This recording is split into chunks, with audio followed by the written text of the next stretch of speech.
Hi, everyone. Thank you so much for being here. My name is Arielle Friedtanzer, and I'm an end-of-life consultant. I'm based in Los Angeles. I live there with my husband and my daughter.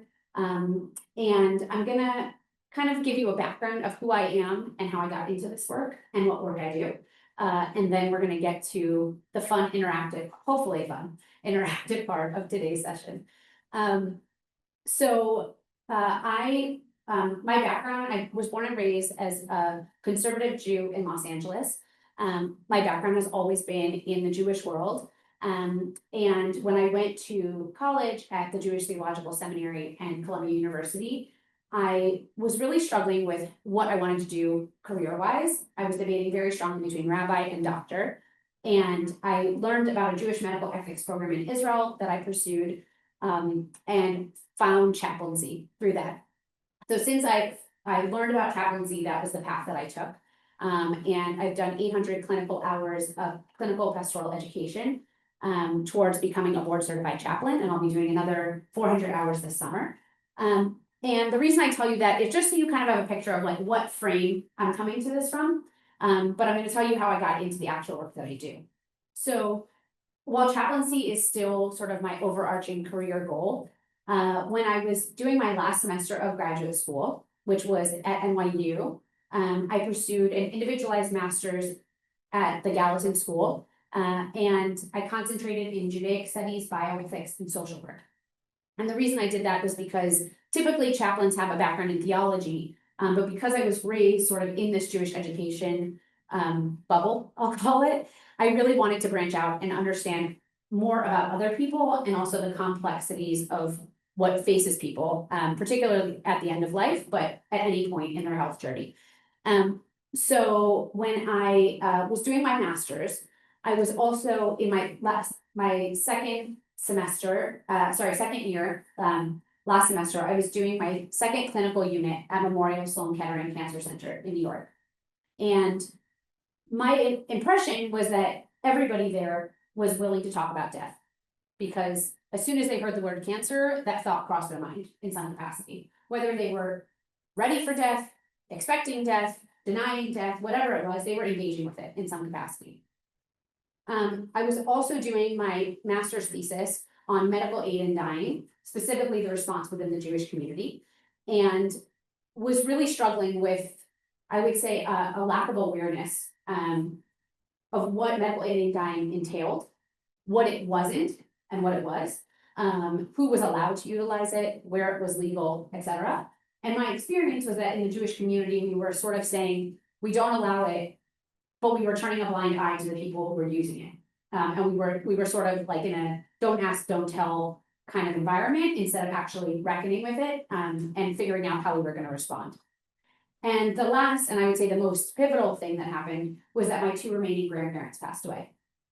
So my grandparents and I were all very, very close. And I could talk for hours about my relationships with each of them and each of their deaths.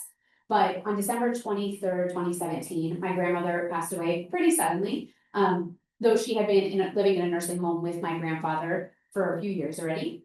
And she died a pretty painless death, very sudden. And I would say, sort of catapulted my grandfather towards that same path. They had been married for 72 years. They really did not want to live without one another. And my grandfather had told me about a year and a half before he died, what was most important to him at the end of life.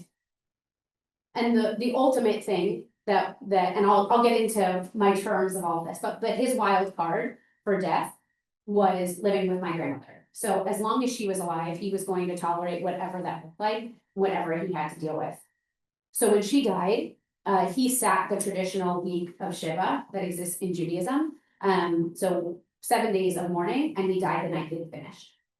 And it was the most remarkable, surreal, difficult experience of our lives, but it was exactly what he wanted. And I think honestly, he probably would have lived a very miserable life without her afterwards. So it was what was best for him.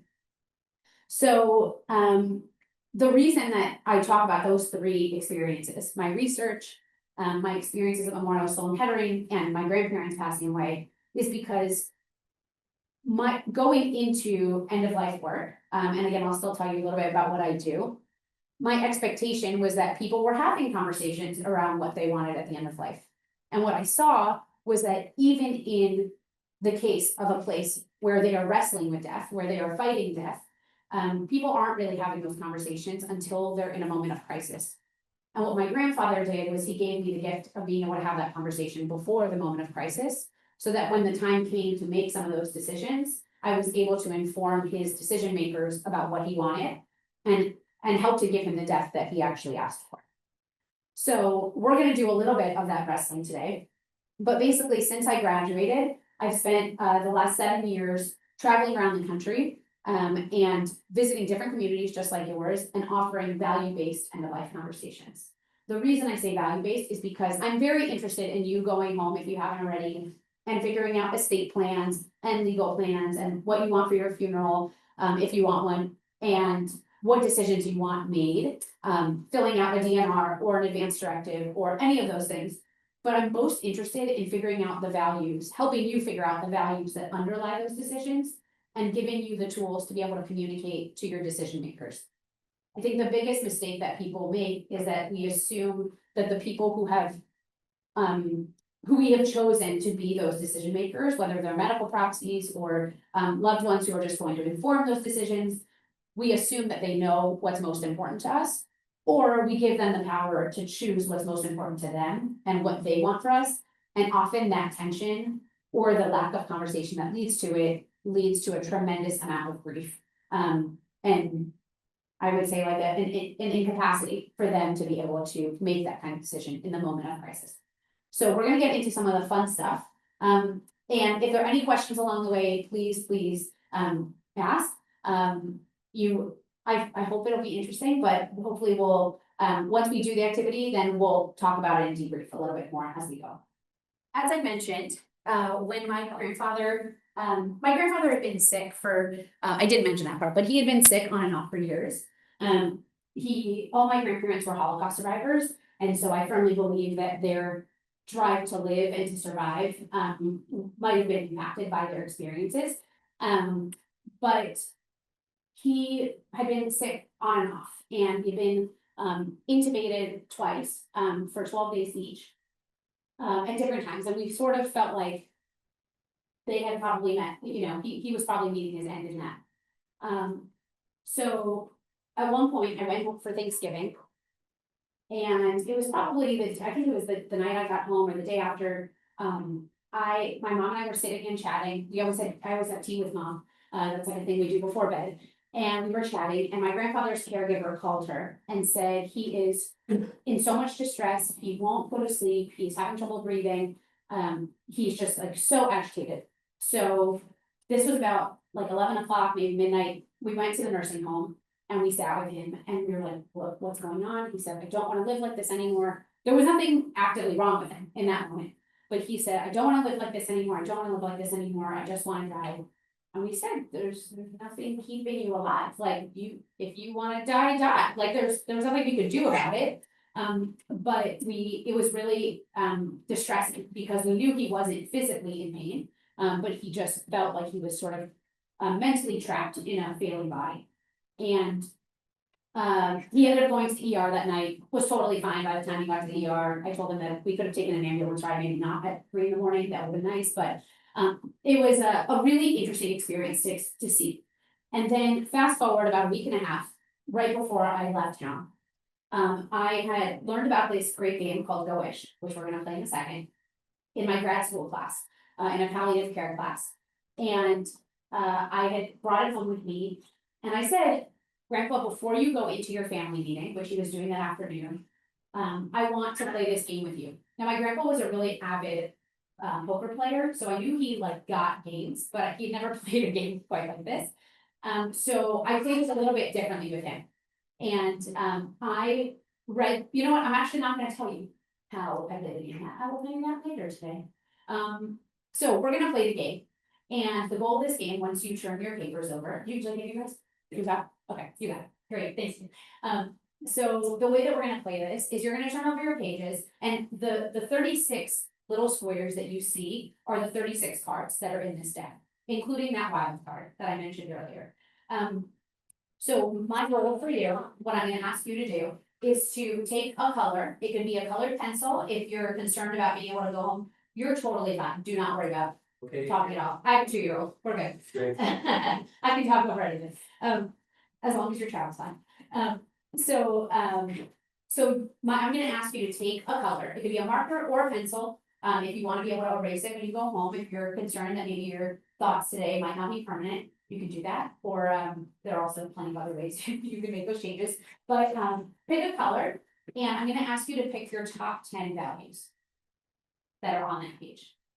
You're not gonna like this assignment, I can already warn you, but it'll be very interesting to that. So I'm gonna give you about 10 minutes to do that. And if you have any questions along the way, please feel free to ask me. The goal is to pick your top 10 values for the end of your life. So that could be, we say usually, God forbid it's tomorrow, God forbid it's in 10 years or in 20 years or in 40 years, whenever that point is, but sort of what things do you feel like are the most, if somebody had to make a decision for you, what top 10 things do you think they would need to know that you value? So I've now talked a lot and it is so quiet in here. I'm not used to spaces. I think maybe because I work in the Jewish community most often, there's like always so much chatter happening. So I'm not used to quiet spaces. But I'm curious, I want to hear from you guys. What was that experience like? Before we get to the choices and the decision making, what was the actual experience of going to your top 10, to your top 3, to your top 1, any part of that? What was it like for you? Go for it. Extraordinarily challenging, because there's so many different levels of meaning here that relate to being human. I love it. So many different levels that relate to being human. I love that. Yeah, both of you. I think we've experienced an extraordinary amount of loss in the last year alone. So I think it's things that have been on my life. It's nice to see it kind of laid out on paper. And then each one is very important and multi-layered.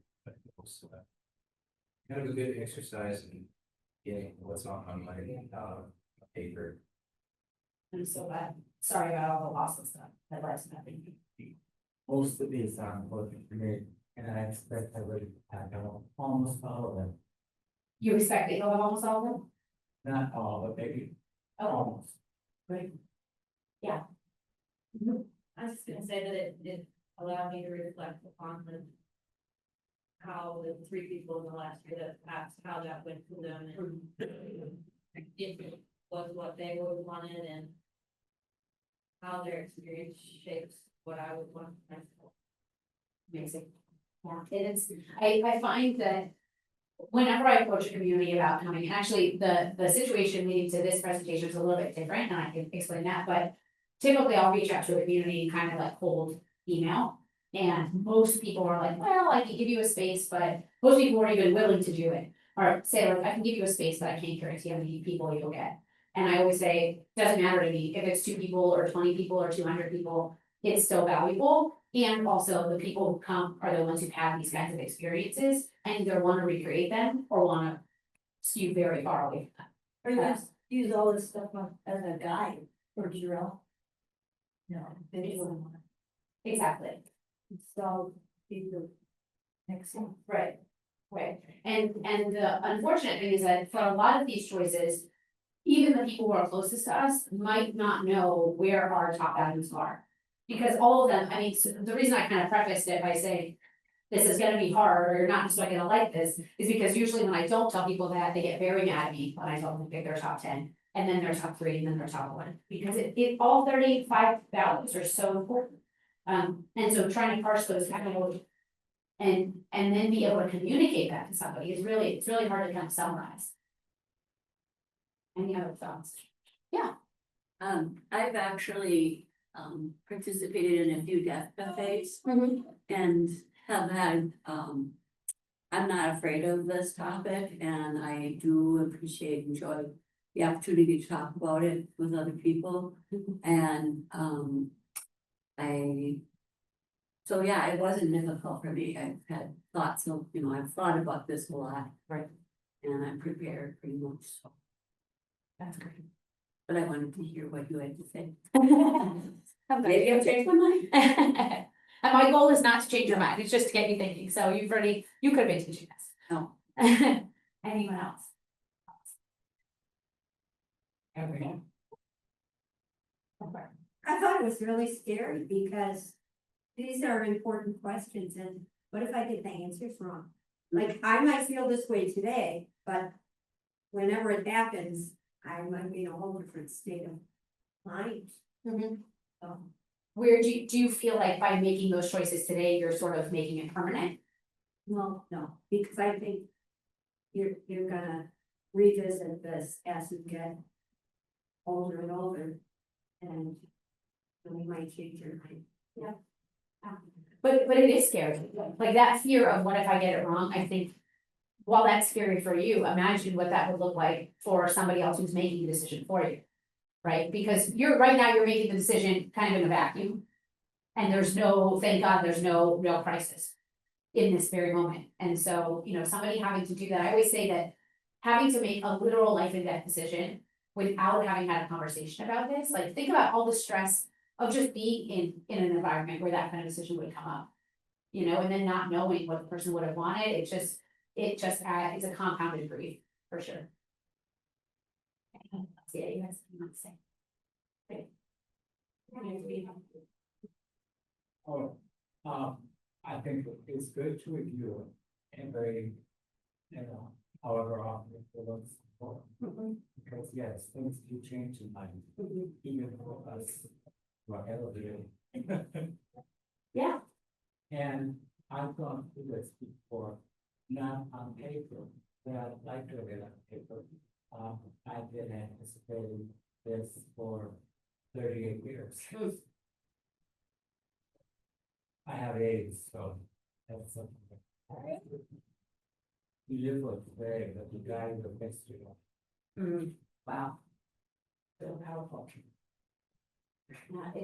And I think re-exploring these conversations is so critical. Like the point of today is not that you come in and you circle your choices and then you kind of go home and forget about it. But my goal, and the reason at the bottom of the page it says next steps, is because my goal is for everybody to walk out of here with a concrete next step. Whether it is working on estate plans, whether it is picking your medical proxy and then having a conversation with them about it. Whether it is buying some decks and going home and playing it yourselves, or playing it with your loved ones. And I'll explain how the game gets played a little bit as well. That's different from this, but if you walk out of here and you never revisit these choices and you never take this page and have a conversation from it, I've totally failed as a facilitator. Because the whole point is that there's so much that lies between the cards. There's so much that's left up to interpretation. And so while somebody who might have every piece of their end of life planning done, right? A medical proxy, a living will, an advance directive, they might have all of their estate plans in order. And then something happens and their loved ones actually have no idea how to act on those because the situation doesn't fall into the boxes that were listed on the form. So how do we fill in those gaps? That's my goal.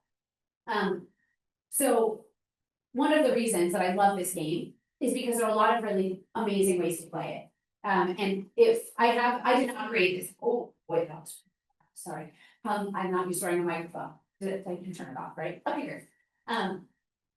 So I did not create this game. As I said, I learned about it in a palliative care class in graduate school, and I love it because I feel like it gives us an access point into this conversation without saying, let's talk about your death, or let's talk about my death.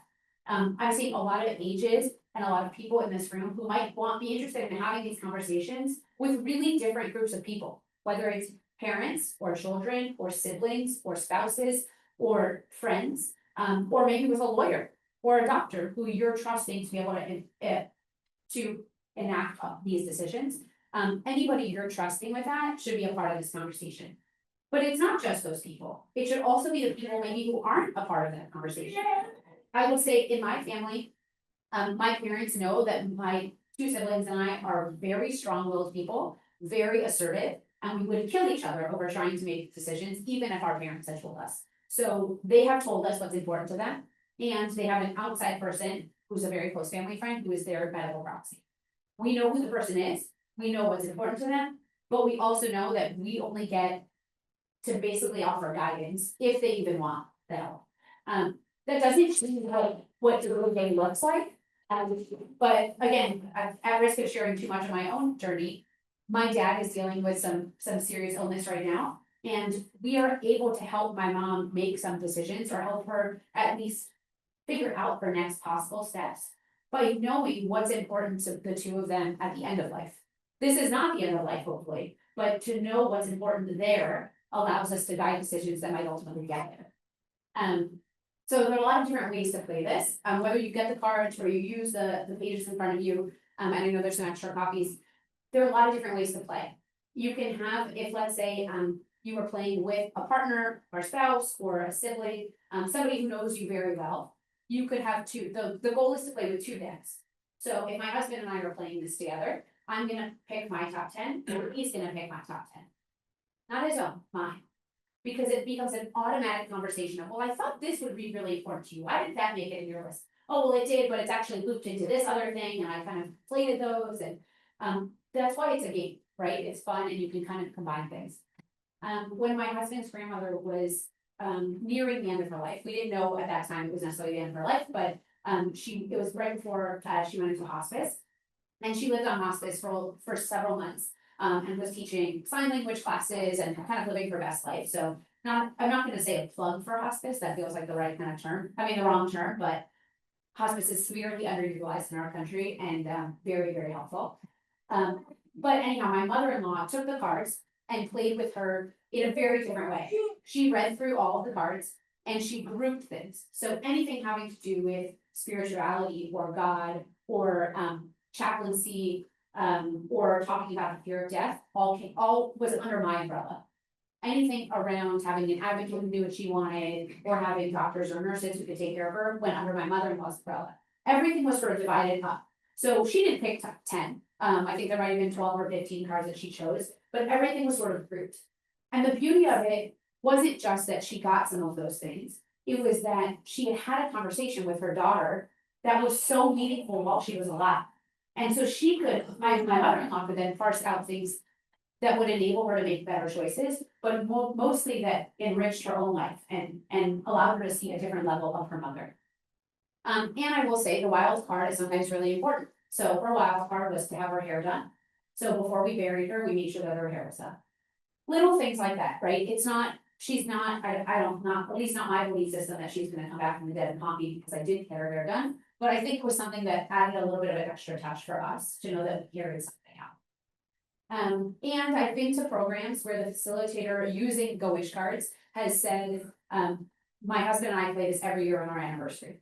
And we re-examine what is most important to us, how have things changed, what losses have we experienced in the last year, and what does that look like, and does it change anything for us? Or does it just reaffirm what we've already chosen? Any other thoughts or questions? I'm curious what this is bringing up for people.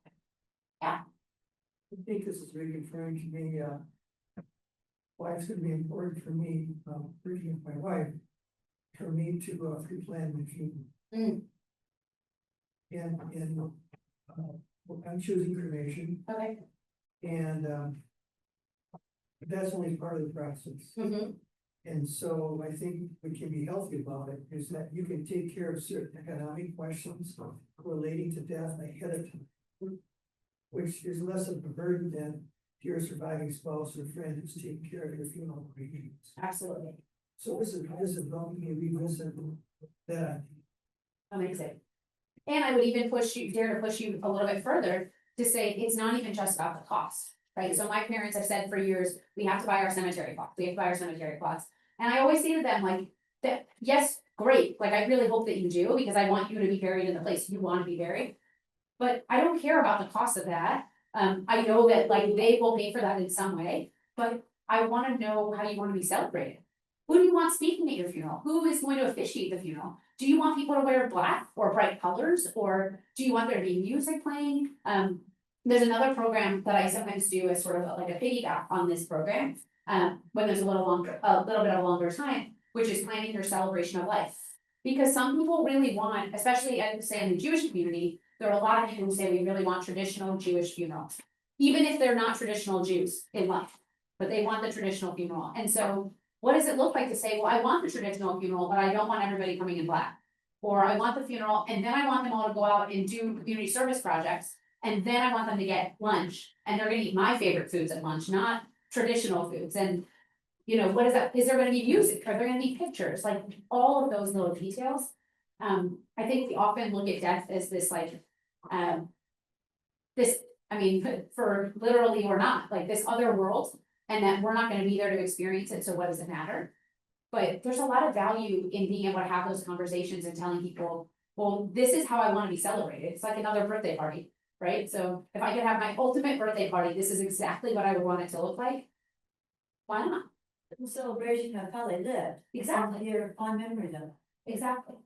And the hope is that having these conversations, you know, I don't know all of your situations. I've now only gotten snippets of some of your situations, but to not know what you're going through and not know what you're carrying. To be able to say, okay, this, right now you're in this room, so my hope is that this is not a moment of crisis. But how do you then go home and finish this conversation, or not finish, continue this conversation? What next steps are there to determine those things? I thought it was interesting, I went to a funeral in, well, where I used to live in Texas, and they had southern Texas, and they actually asked us to wear purple. And my friend and I thought they were joking, but when we're at, everybody was wearing purple. The first day, and I was, I've never been to a funeral with purple. And I thought she was joking, I was like, well, honey, and I read different things later on, it says, people choose whatever color they want it to be, it could be the Senate's favorite color, it could be the favorite, you know, like my favorite, time of year, spring. So I've got in my head, people show up my funeral or memorial service wearing spring colors, right? But also, how will anyone know unless you talk about it? Right. I just thought that was a neat idea, I'd never heard that before, Yeah. that was a few years ago. Did you ever find out why it was purple? That was the decedent's favorite color. Okay. It's also really interesting, when we talk about those wishes, that it's not a full death, of course. Another thing that I commonly say to my parents is, like, when you're dead, you're dead. I care less about what happens at that point. I care about what happens before your death. Because those are life and death decisions, they're immediate, and I don't have a lot of power in those. So, you know, what are those questions? And there's a statistic that's always kind of been drilled in my mind, that about 70% of people want to die at home. Raise your hand if you think you want to die at home. I know that's on the cards, but. Okay, so we're a little lower on the percentage in this room. But so about 70% of people want to die at home and about 17% do. That's a huge discrepancy, yeah. Something interesting, yeah, that's what it said, I was thinking about it. When my mother-in-law passed, she wanted to die, but none of the siblings thought that she should die, thought she should get a nursing home. So to this day, my husband and I feel really badly that they can't get out of the nursing home, we won't push not to be, because the siblings are so bad. She had never shared that with them, so I didn't have any information. Yeah.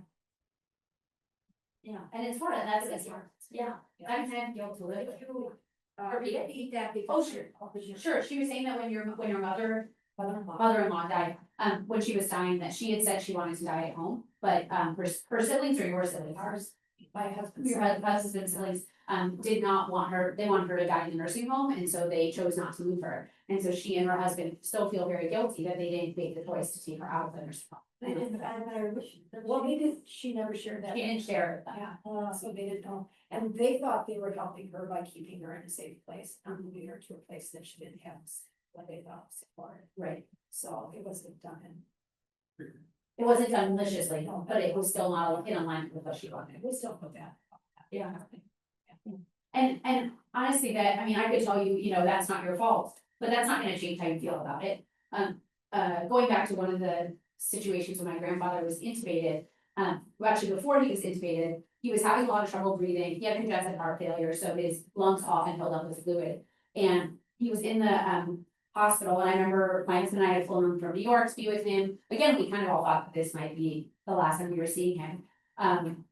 And he was so clear of mind until the day he died. So he said he did not want to be fed. He did not mind being intubated. He did not mind being given fluids, he did not want to be fed, and he was really adamant. And now part of it, I think, from what I've heard, and things I've been able to piece together, I think he didn't understand necessarily what being fed could look like. His father-in-law had had a stomach tube put in at one point toward the end of his life. And both my grandparents thought that the body image issues around that were what killed him. That he just lost his will to live after that. Now, in my grandfather's case, they had put an NG tube in as a guide wire when they were intubating him. And so feeding him actually didn't require a stomach tube, but for him, that wasn't a factor. So he was very clear with the doctors, on his advanced directive, he said he did not want to be fed. And once he was intubated, the question, a different doctor had posed the question to my uncle and my dad, who were his decision makers, and that doctor had explained that if he wasn't fed, eventually his organs might begin to feel pain. I don't know if that's true or not, I've heard a lot of different opinions, but they made the decision to feed him. He also happened to start like huge amounts of steroids around the same time, so he ended up surviving and coming off the intubation and all that, and one of the first things he said to my mom was, "Why didn't you let him die?" Now, I don't think he necessarily wanted to die, I think he didn't want to live like that, but in his mind, he wasn't, like, he didn't get what he wanted. And I was so torn up about it, because of course I'm glad that he survived. But that's not what he wanted for himself, and so even though he was able to live comfortably until he died, that wasn't what he wanted, and he vocalized it, and it still was overridden, and legally, the advanced directive usually has a provision that says that your medical proxy can override anything that's written. Which is why it's so important to have that conversation, because if you just go based on what's on the form, then they never know what's actually important, and what's underneath it. So it's hard, I mean, I think for my mom and for me, there was always a guilt of like, was the right thing done? Whereas my uncle felt very proud that he had done something that saved his life. Again, was it the food, was it the medicine, I'm not sure, but I think that level of guilt, I think, if he hadn't survived, I wonder what the guilt could have looked like by making the choice he didn't want. I'm curious if anyone struggled more with narrowing down to your top 10 versus to your 3 or your 1, or vice versa. Do you find any area of this a little bit harder?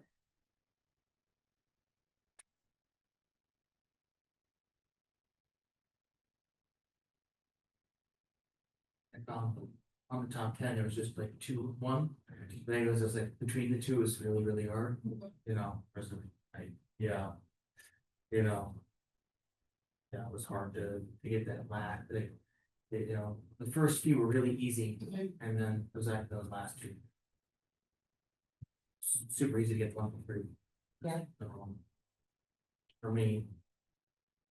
Yeah, that it was like right going in right away, you knew kind of what was most important, but then after that, getting to the 10. That's fair. As I've been working on this thought over the years, or this topic, I have this, you know, life happens sometimes in ways you're not expecting it to, so I think like it's gonna progress on. My top wild card is that I get to choose when I go, how I go, where I go.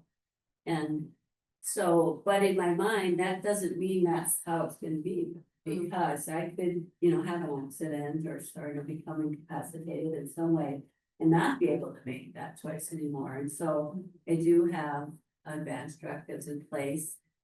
And I haven't had the conversation with my family, and I don't have a big family, I have no children, no spouse, and just one brother. So, and he's the person that's my medical advanced directives person as well as my financial. But I feel like in a way it's a simple choice. I feel like, but it's not really in the big picture. I mean, it's not gonna be a simple choice. It's probably gonna be some long drawn out. I'm not gonna get the big choice. I don't know, but. And I mean, for me, given the research that I've done, my first thought went to medical aid and dying, which is not legal in Wisconsin, so. I have you 2 years.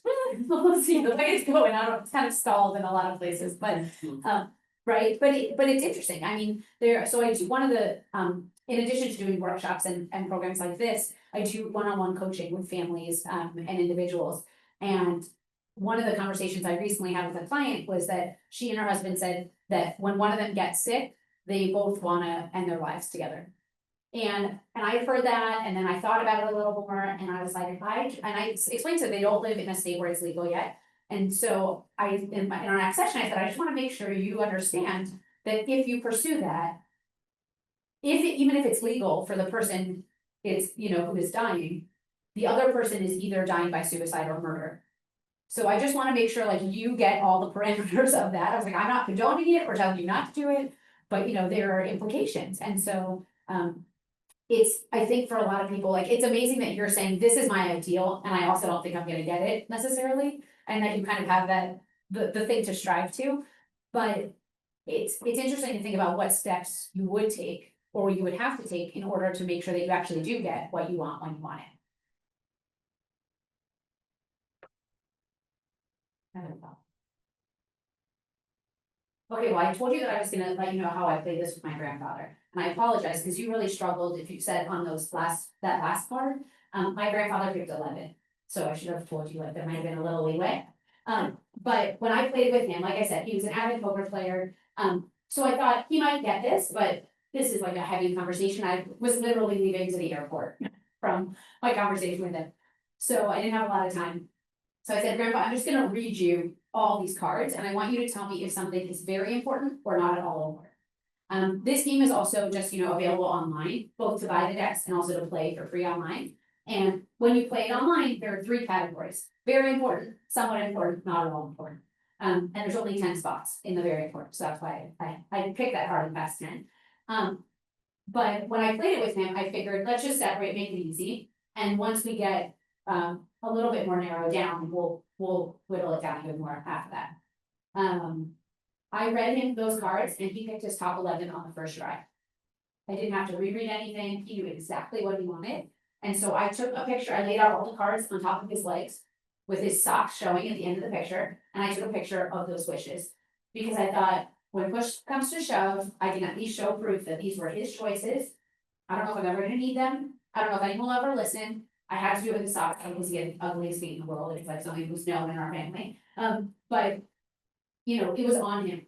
And in the end, we were able to give him every single one of those choices. Now, some of those were in his control, having his financial affairs in order, like you mentioned, not being a burden to his loved ones. He knew what he wanted. He had caregivers who he tried to fire every day, but that's another story. But he wasn't a physical burden to us. All his financial affairs were every I was dotted, every T was crossed. I don't remember all of his 11. I saw the picture on my phone if anyone wants to see it afterwards, but he knew what he had control over and what he had to relinquish control over. And one of those things was to be in control up until the very end. He wanted that. And I think given the fact that he died in that week when he could have survived much longer, told us that he really contrived it. He made sure that everything in those last few hours, and again, I could give a 3-hour presentation on those that last week. But he was in control of those things. And part of it was also knowing he had both me as somebody who would listen to him and also decision makers that he trusted. So that was really important. The last thing I want to share with you, and actually before I do that, any other thoughts, anything else that this is bringing up for you? Well, I thought it was interesting, you had a relative that was in the hospice and she actually taught different classes. I didn't know the patient could do that. So she was at an assisted living in Florida. And this community had people teaching different things. There were exercise classes, sign language classes, art classes. And so one of the things she had been doing was teaching sign language classes. Literally 2 days before she died, she had been teaching a sign language class. We saw pictures of it. She was so vibrant and full of life. And the end was There's more of that in assisted living across the nation. I mean, think about how assisted living patients, how much joy they would have, absolutely doing that kind of stuff. And the flip side of that is that after she passed away, my husband and I were going to visit her, her husband, his grandfather. And I reached out to the assisted living and said, I'm coming, are you interested in any sort of programming for the residents? So the activities director said, sure, we'll have you come, we can pay you $25. I was like, okay, great. And I sent her the program that I wanted to do, which was this, exactly this program. And when I went in to meet with her, she said, don't really like to talk about it. And I literally laughed in her face. I was like, where are they going? Like, they're not living here temporarily, and it was just this kind of like light bulb moment of, even in a place where people are going to live out the end of their lives, we are not willing to engage in this conversation. And how much more meaningful could the end of their lives be, even if they didn't get any of the things they had chosen, but if they felt a sense of control. To be able to say, this is actually what matters to me, and is there a social worker I can talk to and I can communicate this to? Is there a doctor I can communicate this to? Are my loved ones gonna be included in the conversation? To be able to facilitate a program like this would have been so, I thought, really impactful. In the end, I loved the program that we did, which was a life review, and I got to ask some really interesting questions, and they gave me like the most beautiful answers. So it all worked out, but I think there is a power, even when you don't have a lot of control in your life, to having a sense of control. And actually, on that note, so the last story I'm gonna tell you is about a palliative care doctor named Dr. Susan Block. First of all, has anybody in the room heard of the book Being Mortal? Okay, phenomenal book. I don't know if you guys have it here, but it's, okay, I'm getting a yes from Heather. So it's a great book by Dr. Rasul Gawande. And he references this story in his article in the New Yorker article he wrote first. Great book. Anyhow, so, and I have other book recommendations if anybody wants, but he talks about Dr. Susan Block, who was a palliative care physician, and was so used to having conversations with her patients about their goals of care, how they wanted decisions to be made, who they wanted to talk to about them. So the night before her father was going in to have a really serious surgery, she was spending time with him at the hospital, and then she left the hospital, and she was his medical proxy. She left the hospital and realized she had not asked him how to make a decision for him. So she went back to the hospital and she said, Dad, this is really awkward, but if something happens tomorrow, how can I make a decision for you? What's important? And he said, if I can watch football and eat chocolate ice cream, do everything you can to save me. Just like that. One sentence. And she thought that was a really strange answer because he didn't watch football.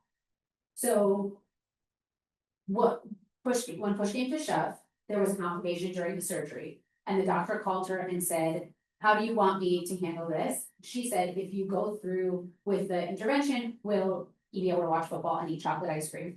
And the doctor said, I think there's a really good chance he will. So he ended up doing that intervention, and he ended up paraplegic as a result of the complication, but was able to watch football and eat chocolate ice cream and write articles and read books and do all these other things that made his life meaningful.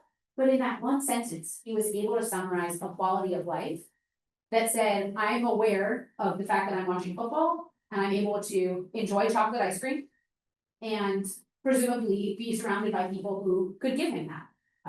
And so my goal for you, and whether it's taking a couple of minutes, I know we have a couple minutes left, taking a few minutes now while you're in this headspace and in this physical space, to write that next step, to make a note of like, what is your one sentence? I'm not sure I have my one sentence. I've done 100 of these programs. It's really hard to whittle it down. But if there's something that's kind of coming up for you, like, if I can do this, I'm willing to endure whatever I need to endure. Or if I can't do that, it's really not meaningful for me to keep living. What is that thing? So I wish you all very meaningful conversations. I'll be sticking around. If you're interested in buying any of the decks, I have them. Again, not my tool. I'm not offended if you don't like it. I just love it. So, yeah, and my cards are, my card is there if you want. I don't have a ton of them. So if you want to take a picture of it, be in touch with me, please. And my email is also on the bottom. How long have the decks been available? That's a great question. I learned about it in 2016. So I'm not sure how much earlier about it. It's probably on the website. And they have them in Spanish. They have them for parents of sick children to be able to engage in these conversations with their kids or on behalf of their kids with caregivers. So there's a lot of varieties and other languages as well. So thank you all for coming. I'm sticking around if you have any questions. Please. Yeah. I just wanted to say that we have an agency in town called RSVP. Okay. And it's Retired Senior Volunteer Program. Okay. Anyway, they actually have a program you can do with them, and they do periodically throughout the year, and you get, they have a whole packet of everything you need to think about, including making sure you have your passwords written down in places and your charge card, you know. And I really strongly recommend it because there's so many things you don't think of that need to be taken care of. Even things like my Facebook account. My brother had the ability to go in and shut that down, you know, those things like that, so. That's awesome. There's lots of things to think about Thank you for sharing that. with RSVP. RSVP. Then you had a few other book recommendations. Oh, yes, so, okay, so Being Mortal is definitely one. There's another great book called Extreme Measures, Finding a Better Path to the End of Life. That's written by Dr. Jessica Newdig-Zitter, who is both a palliative care physician and an ICU physician, in California. And, I would have to check my notes for some other ones, but I've got that. And we could get those through your email. Yeah, feel free to email me and ask as well, and I can send you. I also have, one of the programs that I do most often is talking to children about death. So whether it's with parents or grandparents about how to talk to their kids, I have like a whole children's book list as well. Great. Thank you so much, and I'm really grateful to Heather for putting this together and letting me come. I'm here actually for the International Debt-Free Bereavement Conference that starts tomorrow, so I reached out and asked if there were any places that needed a program while I was in the area, and they had apparently asked also if there was anybody coming to the program who would present, so it was a match made in heaven. Yeah. Is that in Devon Lacrosse? That is why I came to lacrosse. I say that Devon Lacrosse is the site of the conference, Yes, it's at the University of Wisconsin in lacrosse. and what building will that be? The student union. Student Union. Yeah. See, thank you. Yeah. Are you gonna be going? I hope so. All right, I don't know how registration works. I'm not Anybody sure. can What? Anybody can come? I don't know. I think I go on the website, I would say, and maybe you could probably still register for it. I don't know. It's a 3-day conference, so we'll be here till next. Yeah. It's really interesting. Any other last questions? What's the name of the conference? International Death, Grief and Bereavement. Okay. All right. Thank you so much for being here and for being willing to engage these conversations.